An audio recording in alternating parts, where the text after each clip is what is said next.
Baik, terima kasih. Perkenalkan, nama saya Hesran Ibrahim Nasi, NIM 1803030140, kelas C semester 6, mata kuliah pendidikan anti korupsi. Baik, kita langsung masuk saja ke materi. Memanfaatkan faktor manusia untuk mengatasi korupsi. Sistem integritas publik bertujuan untuk menghasilkan keputusan oleh pejabat publik yang sejalan dengan kepentingan umum. Akibatnya, banyak kebijakan integritas berupaya secara langsung maupun tidak langsung membimbing dan mengatur pilihan atau perilaku manusia. Terlepas dari ini, perilaku perspektif integritas masih diabaikan dalam perbuatan kebijakan. Peneliti di berbagai bidang ilmiah, termasuk psikologi, ilmu saraf, sosiologi, dan ekonomi, pada manusia kognisi dan perilaku telah menghasilkan temuan yang menawarkan pelajaran berharga dan baru perspektif. Desain kebijakan perilaku memberikan perspektif yang berbeda kepada pengambil keputusan, memperhitungkan dua aspek yang sering diabaikan. Yang pertama berkaitan dengan cara-cara di mana individu membuat pilihan moral, jalan pintas psikologis, mispersepsi, dan godaan seringkali dapat dimengalih niat terbaik. Memahami dinamika perangkap moral pilihan membantu pembuat kebijakan memberikan panduan yang lebih efektif untuk mempromosikan integritas di sektor publik dan seluruh masyarakat. Aspek kedua berkaitan dengan cara-cara di mana dinamika sosial berdampak pada perilaku individu. Integritas bukan hanya masalah individu, pilihan moral itu dipengaruhi oleh masyarakat, teman sebaya, tetangga, dan kolega. Integritas kebijakan berfungsi lebih baik sesuai dengan dan bukan melawan logika sosial interaksi. Berikut dinamika pengambilan keputusan moral. Kebijakan integritas seringkali didasarkan pada pemahaman bahwa orang akan mengeksploitasi peluang untuk melakukan kesalahan setiap kali keuntungannya bernilai berisiko berpotensi negatif konsekuensi. Dengan kata lain, individu diasumsikan menimbang kemungkinan mendapatkan tertangkap, yaitu ketatnya kontrol interaksi dan eksternal dan mekanisme deteksi dan sanksi berikutnya terhadap keuntungan yang tidak semestinya yang bisa mereka melalui tindakan atau kelemparan. Dalam sistem integritas yang berfungsi dengan baik, individu menggunakan kekuasaan diskresioner dan dengan bijaksana, menilai secara adil, memimpin dengan memberi contoh, dan berbicara terhadap pelanggaran. Kenyataan tentu saja lebih menantang bagaimana kebijakan integritas mendorong dan mendukung pilihan moral itu seperti itu. Bagian berikut mengeksplorasi dinamika tersebut, pengambil keputusan moral, dan memeriksa bagaimana kebijakan dapat mendukung individu untuk bertindak integritas. Berikut pilihan moral. Wawasan perilaku utama adalah bahwa pilihan tidak etis sering kali dibuat oleh orang-orang yang secara umum ingin berperilaku etis. Namun, banyak kebijakan integritas tidak diambil memperhitungkan kemungkinan bahwa kompas moral individu-individu ini mungkin gagal. Beberapa menargetkan aktor yang berpikiran kriminal dengan maksud untuk menghalangi pilihan yang tidak etis melalui ketat sanksi. Yang lain bergantung sepenuhnya pada penilaian dan tindakan individu yang dapat dipercaya. Wawasan perilaku membuat kasus untuk kebijakan integritas didasarkan pada pemahaman bahwa bahkan pembuat keputusan yang bermaksud baik terkadang gagal membuat pilihan etis terbaik dan dapat bekerja untuk mencegah kekurangan etika ini. Yang berikut, korupsi seringkali terasa seperti kejahatan tanpa korban. Transaksi korupsi seringkali melibatkan perantara, kausalitas rahasia, dan tak terlihat ganti rugi. Kerusakan akibat korupsi seringkali jauh dari perilaku korupsi. Ini membuatnya lebih mudah untuk menolak tanggung jawab dan mengurangi beban moral terlibat di dalamnya korupsi. Selain itu, rasa bersalah menjadi lebih kecil saat dibagikan.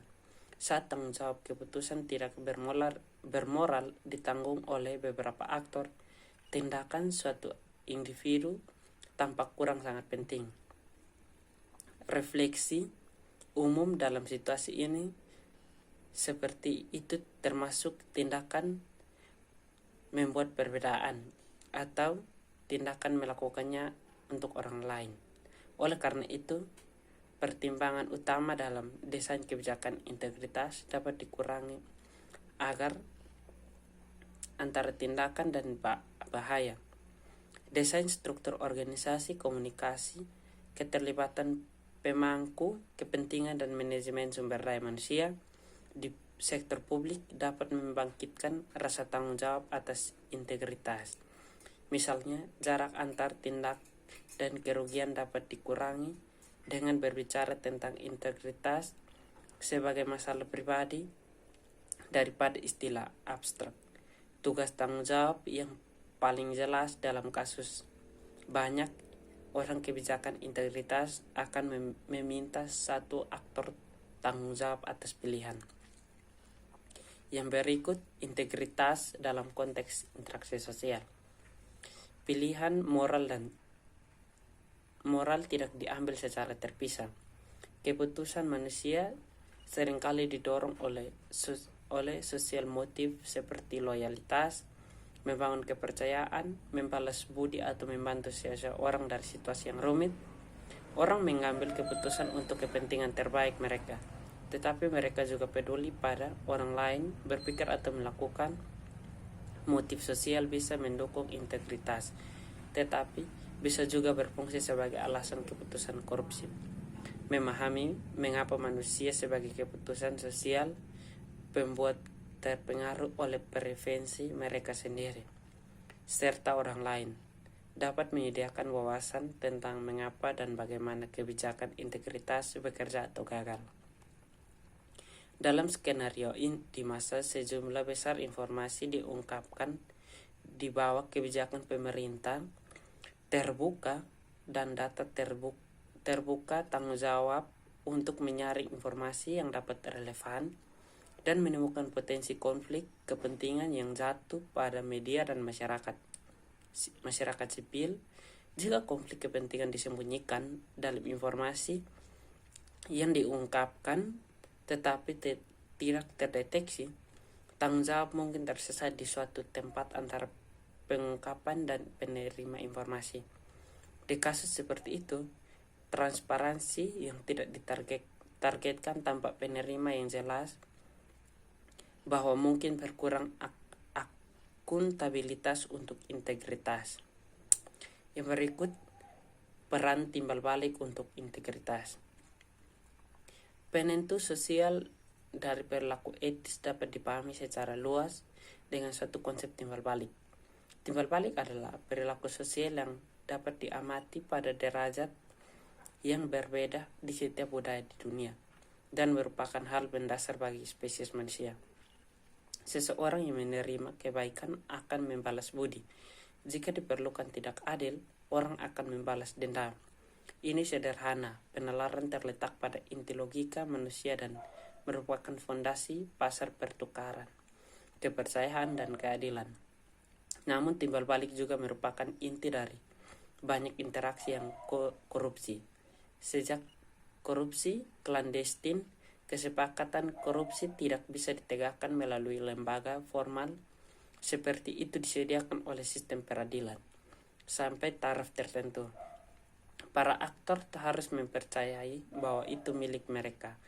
Mitra akan menindaklanjuti seperti yang diharapkan. Kegigihan timbal balik manusia memungkinkan mereka untuk percaya bahwa mereka akan mendapatkan layanan yang mereka bayarkan dengan suap. Adalah hal seperti kehormatan di antara pencuri. Intinya, timbal balik bisa menjadi motivasi atau alasan untuk melakukan korupsi. Yang berikut, menerapkan wawasan perilaku untuk kebijakan integritas. Penelitian tentang perilaku manusia dapat dan keputusan moral memberikan perspektif yang menginspirasi kebijakan integritas, mengajak pembuat kebijakan untuk mendalami bagaimana wawasan perilaku dapat membentuk rencana kebijakan integritas modern. Pada dasarnya ada dua pendekatan untuk menerapkan wawasan perilaku terhadap integritas kebijakan. Yang pertama, memikirkan kembali kebijakan integritas yang ada dan desain sistem integritas yang terkait bukti perilaku. Pendekatan perilaku membahas beberapa ketidakpuasan dan kritik seputar kebijakan anti korupsi tradisional, seperti sisi efek negatif dari kontrol yang terlalu kuat dan pendekatan penegakan hukum, saat membuat argumen untuk mempromosikan kepercayaan dan budaya integritas organisasi. Yang kedua, merancang intervensi khusus untuk memperbaiki perangkap perilaku, memperbaiki kebijakan yang ada, atau mengaktifkan perilaku tertentu. Penawaran wawasan perilaku melalui intervensi inovasi mendapatkan relevansi untuk pembuatan kebijakan publik seperti yang ditampilkan dalam aliran kebijakan OECD serta unit Eropa dan Bank Dunia.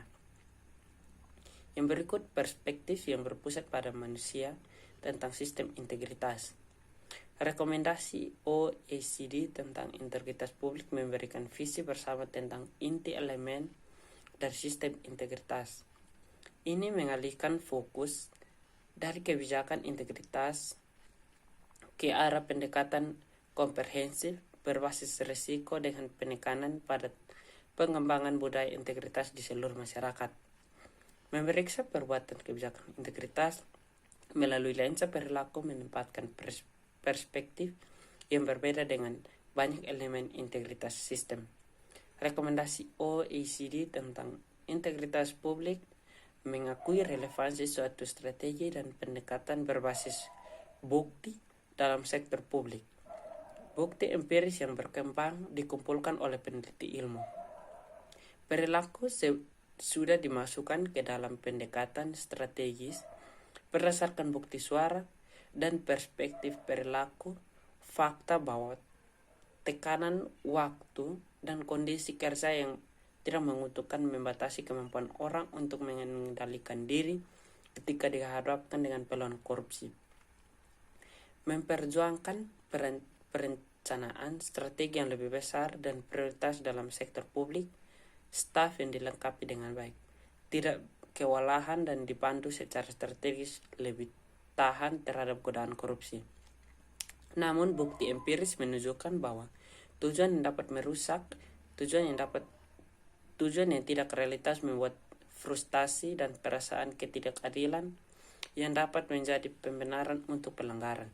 Menghadapi dengan aturan kepatuhan yang terlalu memberantakan staf, mungkin mengambil jalan pintas untuk mencapai kinerja tujuan dan mulai mentolerir ketidakpatuhan.